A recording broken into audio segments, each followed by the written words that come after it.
Gerard, and thank you to our witnesses for attending today and being forthright in your answers. So, a lot of the discussion has been around the inclusion of services and the potential for including services in the final bill. And from a personal point of view, I sincerely do hope that we can find a way to include services. But we're on a tight timeline. And the answer you gave in relation to the AG providing an opinion doesn't seem in any way to tie in to a tight timeline. I sense that the answer you were giving was he'll be back to us when he's back to us. But if we're to try and do this in this parliamentary session, that's not going to work. So there must be some communication between the department and the Attorney General, at least in relation to timing around outcomes. Yeah, well, the attorney is working to produce his opinion as soon as possible. Okay, and there's no way to get any further information as to... Well, I can't preempt what the attorney will advise, and we await his advice. Yeah, no, I'm not talking about the actual advice or the outcome. I'm just talking about when that will be delivered. It's clear the attorney is well aware of the time pressures in relation to this. So it could come any day. Okay. And in relation to preparing for that, so in preparing the bill, are you preparing a situation that would include services also? Again, in light of the tight time frame we have. Well, we'll be in a position to respond to the advice when we see it. As I said, we can't preempt the advice of the attorney. Okay, well, maybe more broadly on timing then, around the final implementation of this. It seems like there's a lot of contingencies coming from elsewhere, and that they would be out of the hands of the department.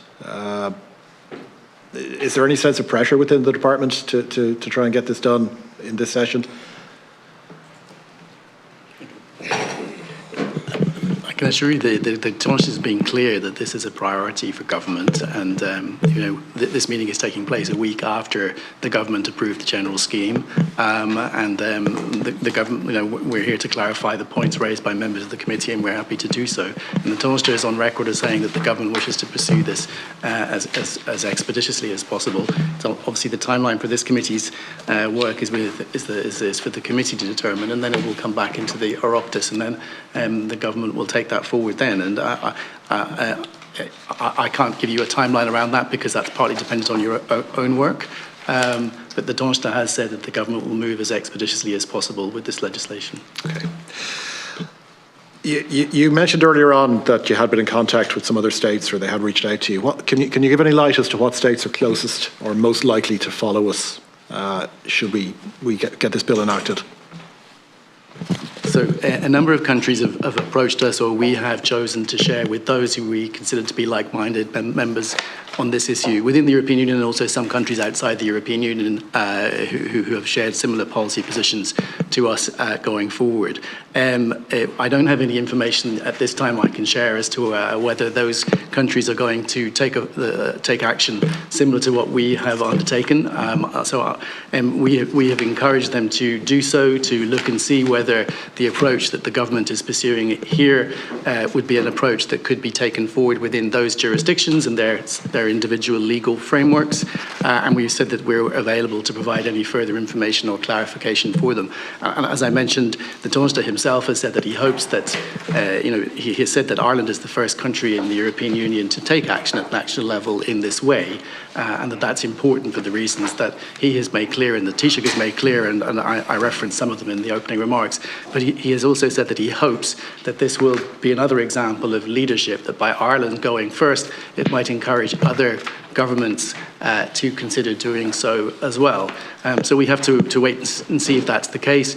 We will stay in close contact with those countries and be available to answer any questions that they may have. And I think, as I mentioned, in parallel, there is this group of 10 members of the EU who have called on the Commission now to prepare proposals on bringing the EU as a whole into compliance with the advisory opinion, including with references to trade with these illegal settlements. And we remain in contact with that group of 9 other member states on that issue as well. And that will be one of the issues that will be discussed at the next meeting of the Foreign Affairs Council this month, in the middle of the month, on the 15th.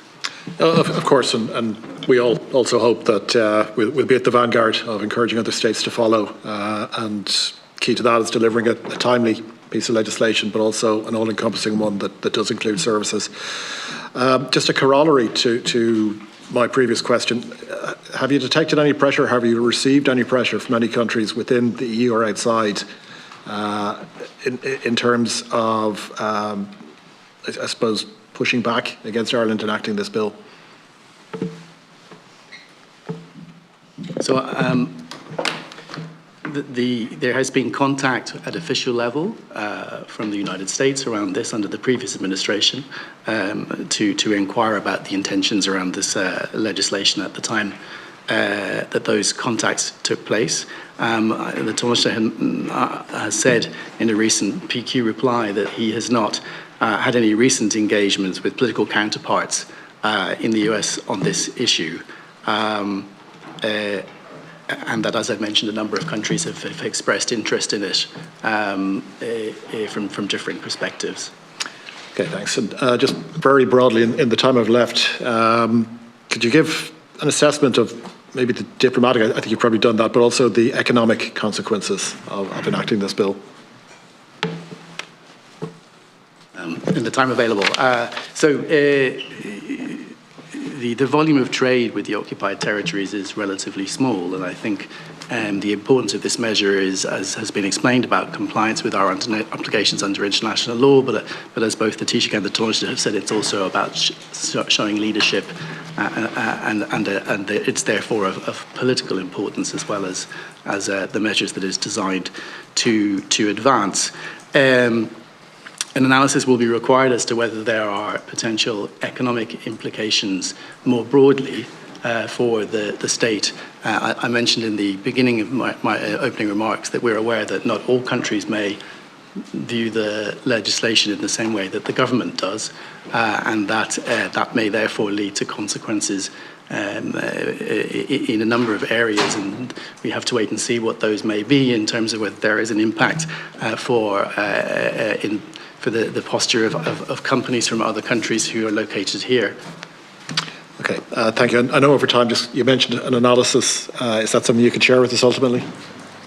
This is something that we are reviewing legislation in the United States in particular, and see the impact that may have for companies who operate. But it's not something that is yet done. Deputy Keown.